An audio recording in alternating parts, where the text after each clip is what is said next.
anime is good at a lot of things. We got pure insanity, demented depravity, wholesome heartwarming, and just, like batshit stupid. However, there is one glaring deficit that anime has desperately been trying to tackle for years.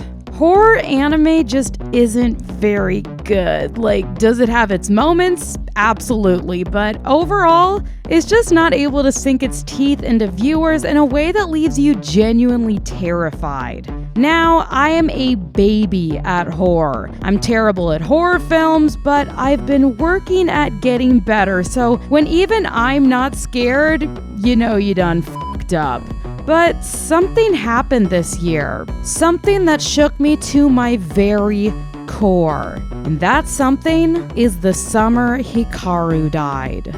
This goddamn anime, y'all, like holy fuck. I had such high hopes for this, and it has been my most anticipated anime since it was originally announced last year. I was so terrified we were gonna get a Uzumaki Part 2 and that this was gonna rip my heart out, but instead, the anime gods shined kindly upon our misfortune, saw the whole state of the world, and said, y'all deserve a win.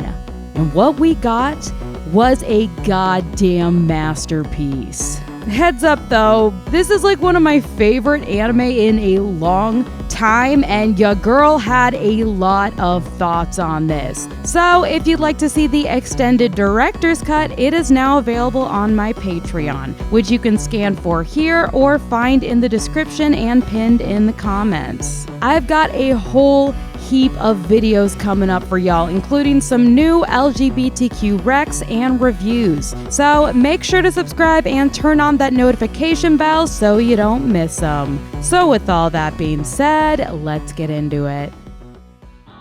From episode 1, the Summer Hikaru Died grabs you in the very first scene and drags you mercilessly along for the rest of the series. We're thrown right into the chaos and horror of a search party as Yoshiki runs terrified in the rain. His best friend in the world, Hikaru, has disappeared on the very cursed mountain that the village has been taught to stay away from. No matter where they look, they just can't seem to find him.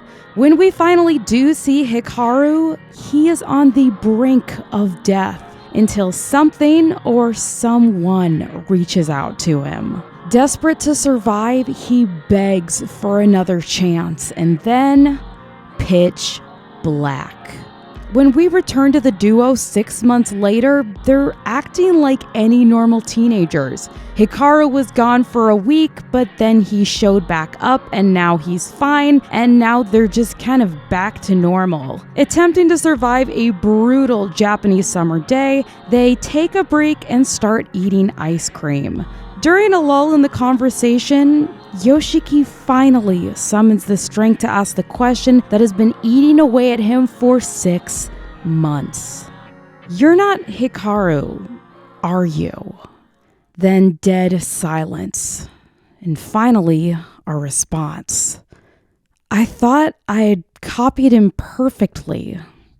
From here, the anime devolves into an absolutely horrific nightmare, but not the kind laden with cheap jump scares and weak writing. The Summer Hikaru Died invests in a devastatingly brutal tale, which beautifully balances a number of delicate topics. We follow Yoshiki as he loses himself to grief, unable to cope with the loss of his best friend, confused that this new Hikaru has suddenly taken his place, guilty that he actually kind of wants him to stay because he reminds him of the real Hikaru, and terrified as the reality of what Hikaru actually is slowly revealed.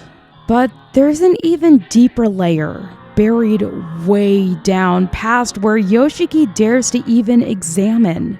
He has repressed the knowledge that he, in fact, is in love with Hikaru. It is a truth that he has never allowed himself to examine, but its repression has started to fight back, and mingled with his grief, he starts to understand that there is something more there. The real Hikaru never allowed his mutual romantic feelings to be acknowledged. But this new Hikaru, this perfect copy who has all of his memories, knows the truth and has no problem letting Yoshiki know exactly how he feels.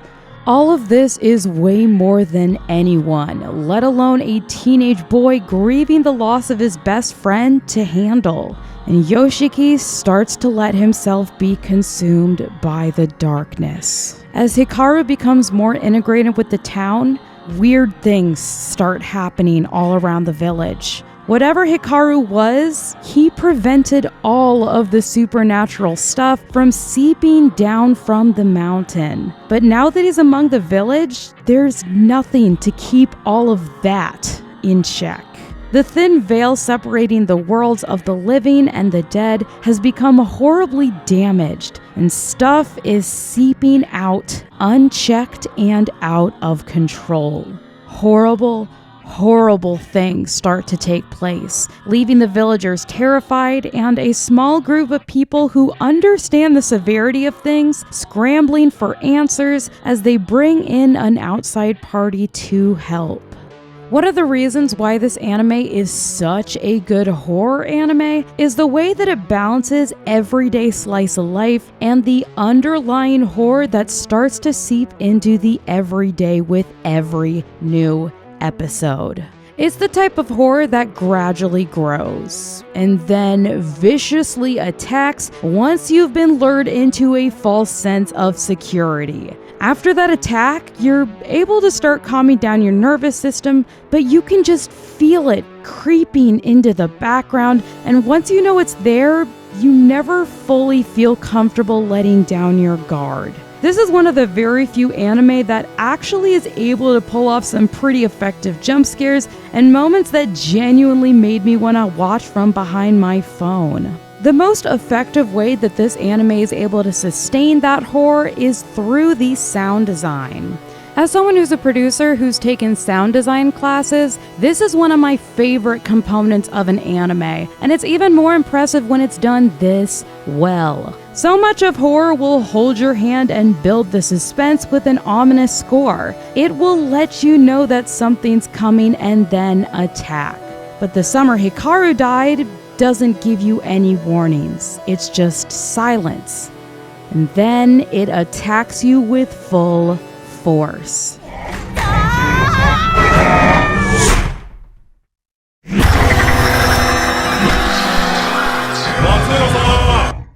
So why is it that so many horror anime fail, but the Summer Hikaru Died succeeds? I've thought long and hard about this, and I don't think you can attain it to just one thing. Yes, it has effective jump scares, but so does Corpse Party.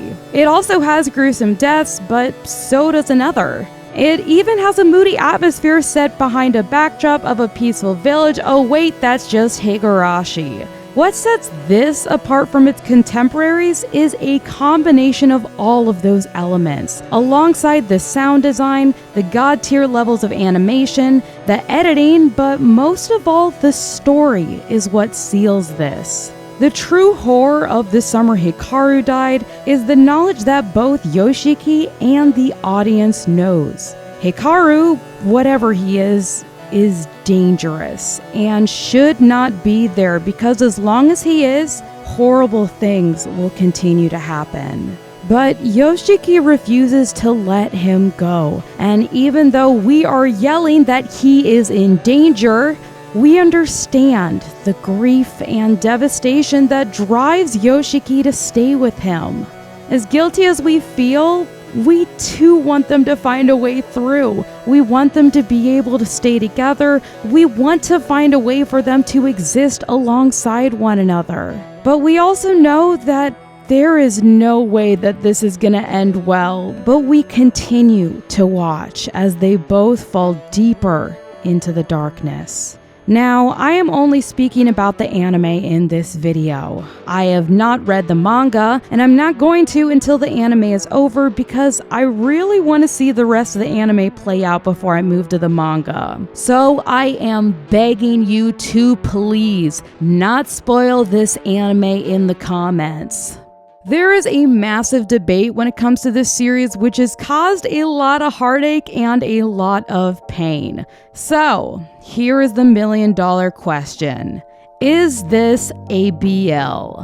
The creator of the series, Moku Mokuren, has continually and adamantly stated that no, this is not a BL. As much as I want to personally label it as a BL, I respect their wishes and will keep myself in check. I am not going to deny, though, that there are massive gay and queer elements to this story. The themes in The Summer Hikaru Died are just too blatant to ignore. Yes, nothing overtly gay happens in the anime, even though it kind of does flirt with it, but feelings are discussed. Love is discussed, and both Yoshiki and Hikaru have to grapple with what their relationship truly is. So many queer horror films are beautifully wrapped in allegory, which gives them the opportunity to dive into the horror, but also simultaneously explore deeper topics. Yoshiki and Hikaru live in modern-day Japan, where acceptance of the LGBTQ community has greatly improved over the last decades. But like with anywhere, it takes extra time for that to reach rural communities, and these two live in the sticks. In one particular scene, they even discuss how a villager's son was disowned for being gay. It was swept under the rug, but people knew the truth.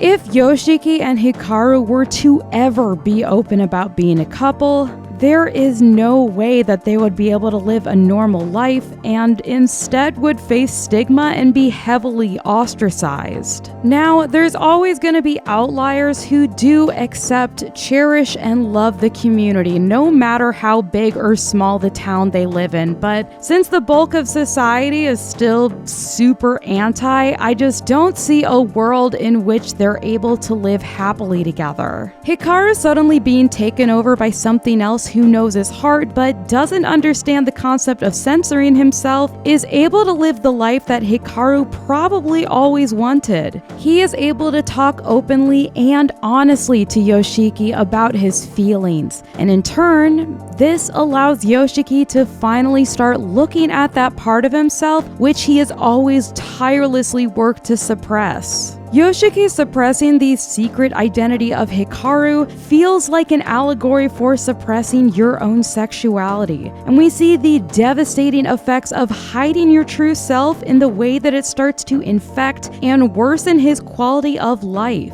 Yoshiki hiding this monster feels like Yoshiki hiding his true self, and it's only when he's able to finally start reaching out and letting someone else in that he's able to start breathing again. The catharsis of having their friend learn Hikaru's secret and confide in Yoshiki only for him to confirm it feels like a coming out scene. It's even replicated in Yoshiki's body language and emotions, as the wave of relief of no longer having to hide the secret washes over him when he's accepted.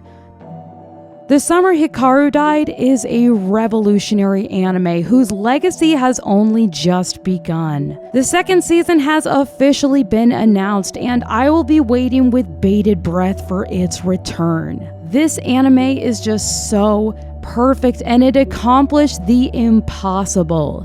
It made a truly spectacular and terrifying anime and finally broke the curse of lackluster horror anime. I am so excited to see the legacy that it leaves on both the horror and queer anime genre. I don't think anyone is going to be even remotely surprised at this rating, but we are going to give The Summer Hikaru Died a 10 out of 10. So to wrap things up, if y'all couldn't already tell, I am batshit obsessed with this anime. Like, it is so insanely good, and I am so happy to be alive to witness its growth. If you've watched it, what did you think of the anime, and were there any aspects that I missed in this review? This is currently my favorite anime of 2025, and I am super excited to yap about it with all of y'all in the comments. I did have to edit this puppy down because, like always, I have way too much to say about this. So if you like to watch the extended director's cut, it is now available on my Patreon, which you can scan for here, click in the description, and pinned in the comments. Shout out to all of my Patreon producers, including